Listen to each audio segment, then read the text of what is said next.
खरा गरम रे पाटी को किछि न रुचिले कंचा आंबर ए सुआदिया तरकारी बनातु। देखिबे गरम भात केतेबेले सरी जीव आपण माने निजे भी जानि परिबे नाही। दर्शक बंधु वीडियो आरंभ करबा पूर्वरु आपण समस्त को गोटे अनुरोध, रेसिपी पसंद आसिले प्लीज वीडियो को लाइक करंतु, निश्चय गोटे शेयर करंतु। चैनल ले नुआ थिले तळे थिबा ब्लैक कलर सब्सक्राइब बटन रे प्रेस करी चैनल को सब्सक्राइब करंतु। नुआ नुआ वीडियो रा नोटिफिकेशन पाइबा पई बेल आइकन रो ऑल ऑप्शन रे प्रेस करंतु। फेसबुक पेज को भी फॉलो करंतु। जय जगन्नाथ। मु सस्मिता आपण समस्त को स्वागत करुच्ची सस्मिता स्टार किचन को। आज ए सुआदिया तरकारी बनैबा पई हमकु एई सब पनिपरिबा दरकार। दुईटी छोट साइज रो बैगण, 7-8टी भेंडी, 100 ग्राम रु टिके कम कखारु बेसी देबे नाही। ता सहित गोटे छोट साइज रो कंचा आंब, एई आंबरु आमे फाळे व्यवहार करिबा। भेंडी को धोई सारिबा परे गोटे सफा कपड़ा रे पोछि नेबे, तापरे भेंडी को काटिबे। भेंडी रे पानी रही गले तरकारी रे लालुआ हो जिवो, तरकारी खाइबा पई भल लागिबो नाही। भेंडी को काटी सारिबा परे भल भाबरे चेक करिवे, भेंडी भितरे पोक थाई पारंती। भेंडी काटी सारिबा परे आमे बैगण को काटी नबा। बैगण को सेमिति लंबा काटिबा, किंतु टिके मोटा पिसेस रे काटिबा। तरकारी रे बैगण बहुत जल्दी सिझी जाए, बहुत जल्दी घांटी जिवो। बैगण काटी सारिबा परे संगे संग पानी रे रखिबा, बैगण जम्मा कला पड़िबो नाही। तापरे आमे कखारु को काटिबा। कखारु रो चोपा लगै काटिबा, किंतु टिके पतला काटिबा। जेहेतु बैगण भेंडी तरकारी रे बहुत जल्दी सिझी जिवो, सेति कखारु को भी आमे पतला आकार रे काटिबा। एतिकी पतला रखी काटिबे। सबु पनिपरिबा को एमिति लंबा समान आकार रे काटिबे। तरकारी देखिबा पई सुंदर लागिबो। तरकारी रे सब जिंस समान भाबरे सिझी जिवो। एबे आमे नेथिबा कंचा आंबर चोपा छडेई कंचा आंब को मझिरु दुई फाळ करी काटि नबा। एई स्टेज रे आपण माने कंचा आंब को चाखिबे, आंब केते खटा अछि सेही हिसाब रे देखिकि देबे। एई कंचा आंब बेसी खटा नाही, जतिकी पनिपरिबा मु नेइछि सेही हिसाब रे फाळे कंचा आंब देबी। आंब भितरे थिबा टाकुआ को बाहर करी दुई फाळ करी काटि नबा। तरकारी रे भलो भाबरे सिझी जिवो, खाइबा समय रे सुविधा हेबो। आंब भी काटी रेडी हेगला। चलंतु तरकारी बनेबा स्टार्ट करिबा। कढ़ई को गरम करी गोटे बड़ चामच तेल दबा। तेल गरम हो जिबा परे 5-6टी बिरी बड़ी भाजिबा। एई तरकारी रे बिरी बड़ी देले खाइबा पई बहुत बढ़िया टेस्ट आसे। गैस रो फ्लेम लो मीडियम रखी बड़ी को आमे लाल करी भाजी नबा। बड़ी भाजी जिबा परे साइड रे रखिबा, परे व्यवहार करिबा। सेई तेल रे आमे काटी रखितिबा भेंडी दबा। भेंडी देला परे जमा लूण देबे नाही। लूण देला मात्रे भेंडी रु पानी बाहरिबो, भेंडी लालुआ हि जिवो। भेंडी लालुआ हेले तरकारी रे खाइबा पई भल लागिबो नाही। गैस रो फ्लेम जमा लो रखिबे नाही, मीडियम फ्लेम रे भाजिबे। देखिबे भेंडी जमा लालुआ हेबो नाही। भेंडी एमिति हल्का लाल कलर हे गले बाहर को बाहर करि आनिबा। सेई कढ़ई रे आउ अल्प टिके तेल दबा। तापर आमे कखारु दबा। कखारु देई सारिबा परे कखारु को देखि स्वाद अनुसार लूण दबा। कखारु सिझिबा पई टिके अधिक समय लागिबो। लूण सहित गळै सारिबा परे आमे गैस रो फ्लेम लो मीडियम रखी 2 मिनिट पर्यंत कभर करिबा, जहा द्वारा कखारु हमर हल्का सिझी जिवो। 2 मिनिट परे एडी देखंतु कखारु टिके लाल कलर हे आसलानी। कखारु ए जाय भलो भाबरे सिझी नाही। एबे आउ 2 मिनिट लो मीडियम फ्लेम रे कभर करिबा। टोटल आमे 4 मिनिट लो मीडियम फ्लेम रे कभर करले। एबे देखंतु कखारु लाल कलर हे गलानी, कखारु सिझी गलानी। कखारु को आमे बाहर को बाहर करि आनिबा। सबु पनिपरिबा भाजिबा पई सिझिबा पई अलगा अलगा समय दरकार। सेति पई सबु पनिपरिबा को अलगा भाजिबा। तरकारी रे देखिबा पई सुंदर लागिबो, खाइबा पई मध्ये भल लागिबो। तापरे अल्प तेल देई आमे काटी रखितिबा बैगण को दबा। बैगण को देखि स्वाद अनुसार लूण, अल्प हळदी गुंड दबा। बैगण दे सारिबा परे संगे संग लूण हळदी देबे। बैगण भल भाबरे सिझी जिवो।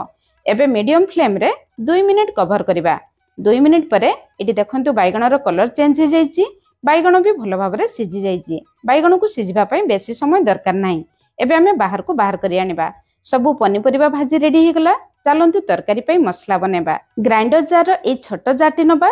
मसला सहज रे बाटी हेबो। गोटे छोट चामच हळदिया सरिष दबा, गोटे छोट चामच कला सरिष दबा। दुई प्रकार रो सरिष मिसेकी देले तरकारी रे बहुत बढ़िया टेस्ट आसे। जदि आपण मानो पाखरे नथिबो गोटे प्रकार रो सरिष 2 चामच देई परिबे। गोटे छोट चामच कंचा जीरा दबा। राग पई मु 2टी सुखिला लंका नेछि। आपण माने जतिकी राग खाइबे सेही हिसाब रे देखिकी सुखिला लंका देबे। जमा पानी दबा नाही। प्रथमे सुखिला ग्राइंड करि आनिबा। प्रथमे मसला को सुखिला ग्राइंड करले तापरे जेतेबेले पानी देई मसला बाटिबा, मसला पूरा चिकन भाबरे बाटी जिवो। एबे सेतिरा मे 4टी बड़ साइज रो रसुण दबा। आपण छोट साइज रो रसुण दउथले 6-7टी रसुण देबे। 2 पिंच लूण दबा। बेसर मसला बाटिबा समय रे अल्प लूण देई बाटिबे। बेसर मसला जमा पिता लागिबो नाही। दरकार मुताबिक पानी देई ए बेसर मसला को हमें चिकन भाबरे बाटी आनिबा। बेसर मसला को बाटिकी आपण माने तरकारी बनैबार अधा घंटा पूर्व रखिबे ताहले तरकारीर टेस्ट बढ़िबो। बेसर मसला को जमा खदड़ रखिबे नाही नहले तरकारी पिता लागिबो। पूरा एमिति चिकन भाबरे बाटिबे। एबे मसला रेडी हेगला चलंतु तरकारी बनैबा स्टार्ट करिबा। कढ़ई गरम करी आउ गोटे छोट चामच तेल दबा।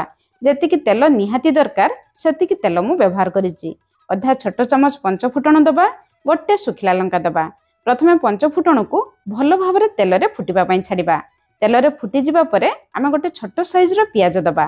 एबे आमे गैस रो फ्लेम लो मीडियम रखी पियाज को हल्का लाल कलर हेला पर्यंत भाजिबा। पियाज को बेसी लाल करिबे नाही, बेसी पोड़िबे नाही। एतिकी लाल कलर हे जिबा परे दुईटी बड़ साइज रो रसुण को टिके दर छेचा करिके दबा। रसुण को दर छेचा करिके देबे, बहुत बढ़िया बास्ना आसीबो। 10-15 टी भृषंग पत्र दबा। रसुण को सेमिति गोटे मिनिट पर्यंत हल्का भाजिबा।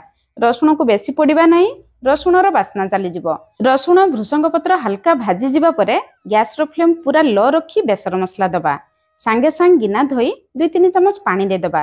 बेसर मसला देबा समय गैस रो फ्लेम पूरा लो रखिबे। सांगे सांग अल्प पानी देबे। बेसर मसला जम्मा पिता लागिबो नाही।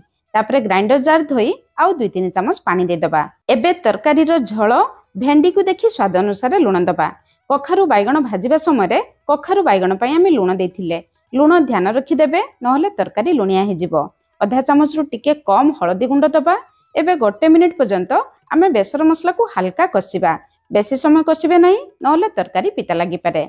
एबे सेतरे आमे 2 ग्लास पानी दबा। आपण माने केते पनिपरिबा नै जंती सेही हिसाब रे देखिकी पानी देबे।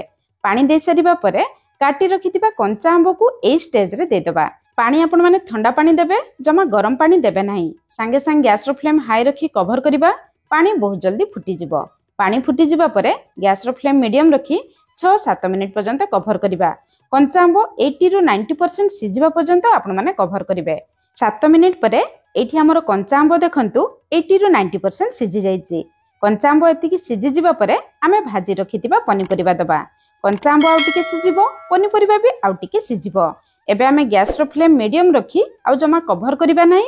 सेमिति मीडियम फ्लेम रे आउ 4-5 मिनिट पनिपरिबा को सिझाई नबा। 5 मिनिट परे एठी तरकारी रो कलर देखंतु, कलर पूरा चेंज हे जाईछि।